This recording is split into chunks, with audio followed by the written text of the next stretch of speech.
लेकिन वो नीचे तहखाने में क्या करने चले गए हैं समझ में नहीं आता है। क्या हो गया उन्हें? Dad! Dad! Dad! Daddy! Dad क्या हुआ? चुप रहो, कुछ नहीं हुआ डैड को। डैड? क्या हो गया इनको? क्या हो गया बेटा? बोलना। माँ मेरी समझ में नहीं आता कि आधी रात को बिस्तर से उठकर ये तहखाने में क्या करने चले गए। मेरी भी समझ में नहीं आता है। अरे अरे क्या हो गया आपको? अरे बेटा इनका बदन तो बुखार से पूरी तरह तपना है। मैं भी डॉक्टर को फोन करता हूँ। जा बेटा जा बेटा जा। क्या हो गया आपको?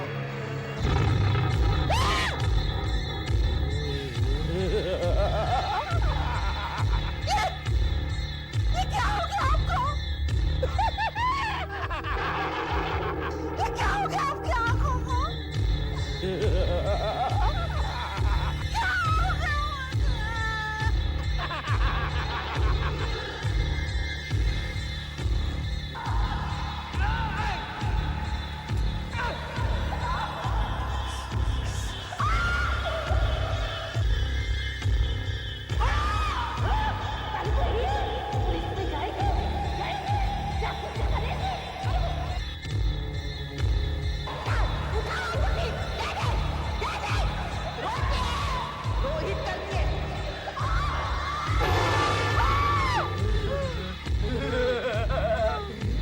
कलबोही चुड़ैल पैर कब्र में लटक रहे हैं।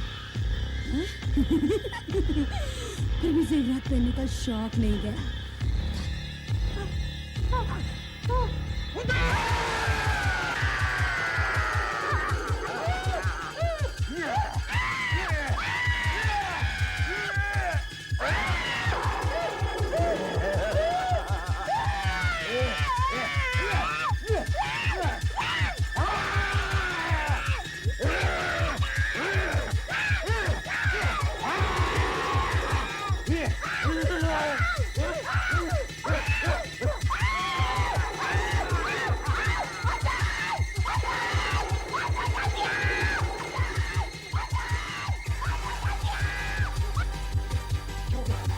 आगे चलो।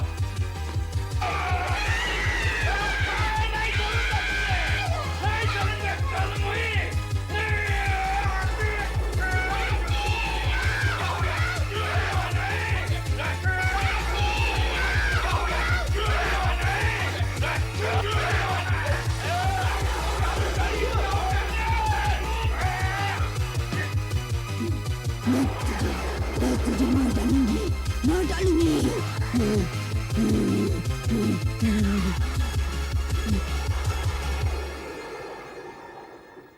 डैडी,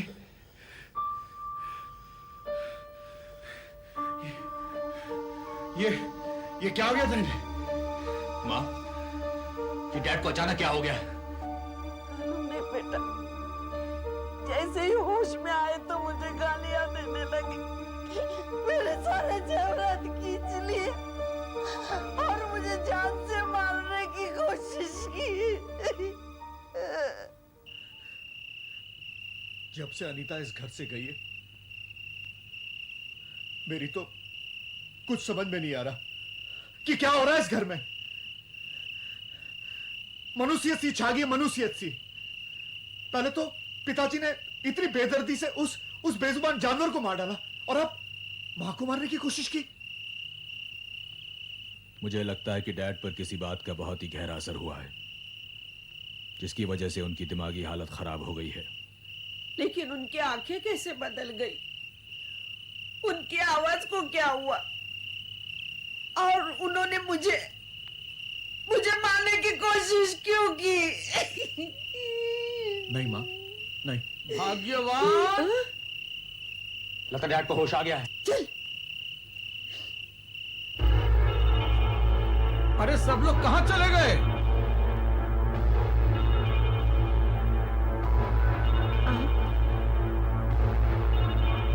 आप ठीक तो है ना? क्यों? क्या हुआ तुमसे? आपने मुझे मारने की कोशिश की, मेरे सारे जेवरात नोच लिए। देखो क्या करके रखा आपने। ये तुम क्या कह रही हो? हाँ डैड, अगर मैंने और रोहित ने आकर माँ को ना बचाया होता तो आपने तो माँ को मार ही डाला होता। आपके सिर पे खून सवार हो गया था डैड। पागलों की तरह हरकत कर रहे थे आप।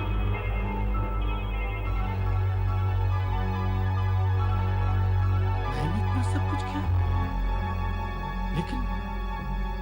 लेकिन मुझे तो कुछ याद ही नहीं है। कौन आया बाबा? आती हूँ बाबा, आती हूँ। बेल बजा रहे हैं।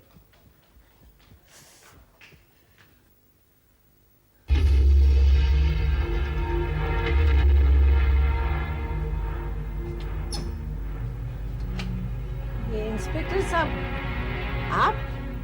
मैं अकेला नहीं हूं, कोई और भी है मेरे साथ। कैलाशनाथ जी, आप? बात क्या है? बहू का कुछ पता चला? हम लोग अंदर आ सकते हैं? हाँ हाँ हाँ हाँ, आइए ना, आइए आइए।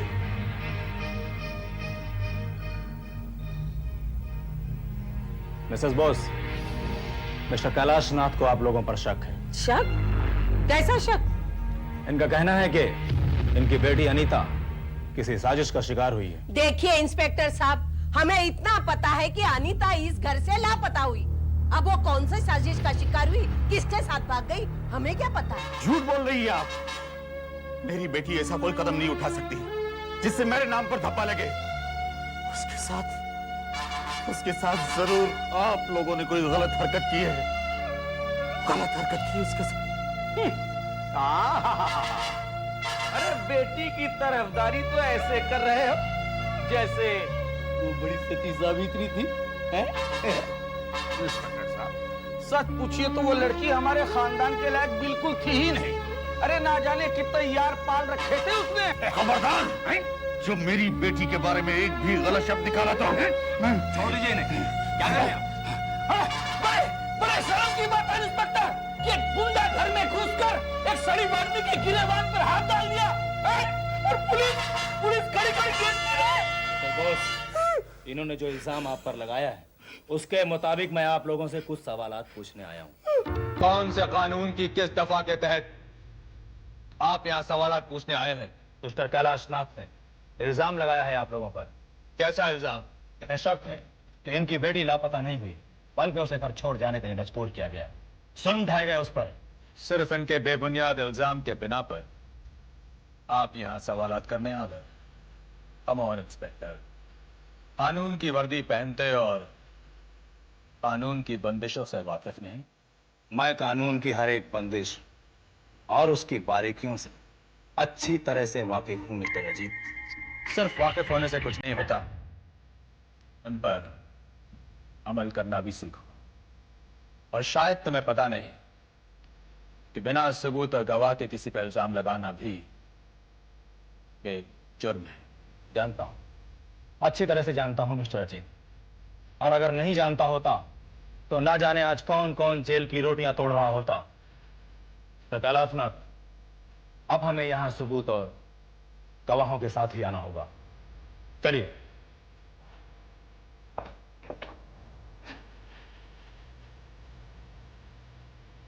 बेटा अजीत, ये हवा उल्टी तरफ से कैसे चलने लगी? इंस्पेक्टर के बच्चे हमें जेल न पहुंचा दे। डैड, इस इंस्पेक्टर से कहीं ज्यादा कानून की किताबें मैंने पढ़ी हैं, और कानून वाले को कानून के दायरे में फंसाना इतना आसान नहीं होता। आप फिक्र मत कीजिए, ये इंस्पेक्टर हमारा कुछ नहीं बिगाड़ पाएगा।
अनीता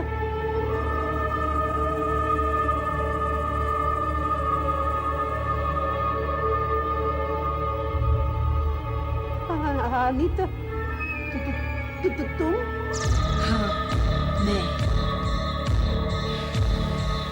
मुझे मौत के मुंह में पहुंचाकर तुम लोग चैन की नींद सो रहे हो। लेकिन लेकिन तू तो मर चुकी थी। मरी नहीं थी, मारा गया था मुझे, जिंदा आग में जलाया गया था मुझे। मैं अनीता नहीं, बल्कि अनीता की भटकती हुई आत्मा। ये नहीं हो सकता, ये नहीं हो सकता। याद करो किस तरह मारा था तुम लोगों ने मुझे। मैं चीखती रही, चिल्लाती रही, तड़पती रही, लेकिन मेरी दर्द भरी चीखें आग की लपटों में दब कर रह गई। अब मैं तुम लोगों को तड़पा तड़पा कर मारूंगी। ये तू क्या कह रही है बेटी?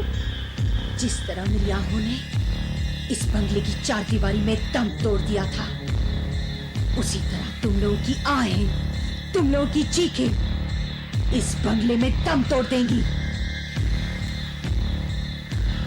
जलाया था ना तुम लोगों ने मुझे, अब मैं तुम लोगों को जलाऊंगी।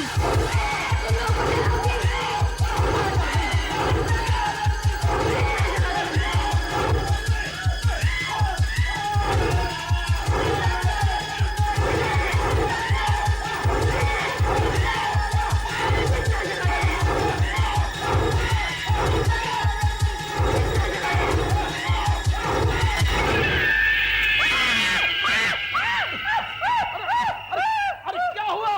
अरे क्या हो गया भाग्यवान? अरे अरे क्या देख रही हो? अरे क्या हुआ, बोलो ना सही। है? अरे कौन आई थी? अनीता आई थी। आई? अनीता? अनीता, उसके हाथ में एक मशाल थी। वो चिल्ला चिल्ला के कह रही थी वो हमें जिंदा जला देगी। आई? अरे भाग्यवान, मैं तो समझता था कि मैं अकेला ही सठिया गया हूं। अब तो देख रहा हूं कि मेरे साथ साथ तू भी सठिया गई है। अरे उसे तो हम लोगों ने जिंदा जला दिया था, वो कैसे आ सकती है? नहीं, वो अनीता नहीं थी, अनीता की आत्मा थी। वो सच कह रही थी, वो हमें मार देगी, हमें जिंदा जला देगी। अरे चुप! क्या बक रही है तू? अरे तूने जरूर कोई सपना देखा। जा सो जा। आत्मा ना तेरा सर।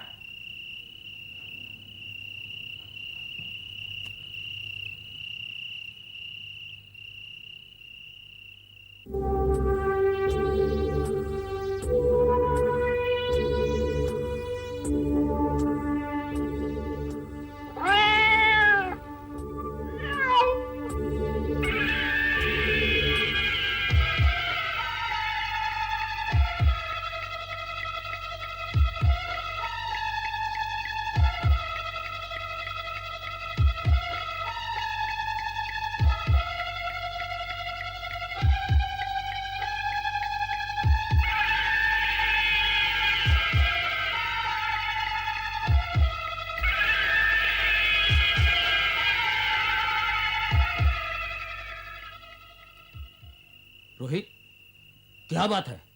अरे तू खाना क्यों नहीं खा रहा? डैडी, अनीता को लापता हुए आज 10 दिन हो गए। अब तक उसका कुछ पता नहीं चला। पुलिस स्टेशन गया तो पुलिस वालों ने कहा कि तलाश अब तक जारी है। मेरी तो कुछ समझ में नहीं आता कि ये तलाश कब खत्म होगी।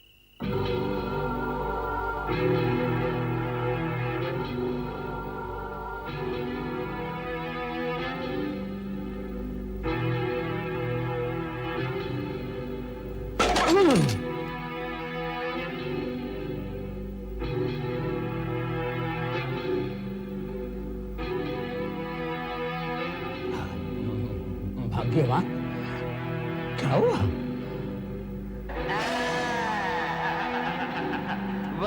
दिया रानी है। सासू जी ने प्यार से चावल लाया, दाल लाया, है? बना बना के लाया।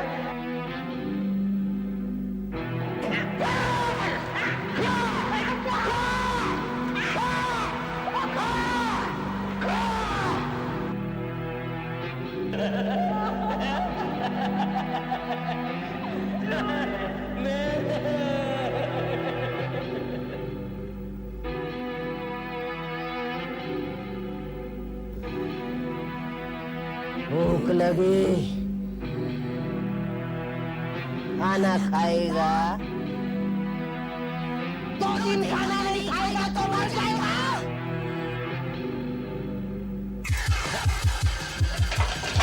क्या कर रही हो? क्या कर रही हो? भूख लगी है, खाना खाएगा? मैं तुझे खिलाती हूँ खाना। चावल खाएगा? हाँ, खा चावल खा, खा चावल खा, माँ खा खा खा चावल खा। क्या हो गया देखो, छोड़, पागल हो गई क्या? छोड़, छोड़, माँ,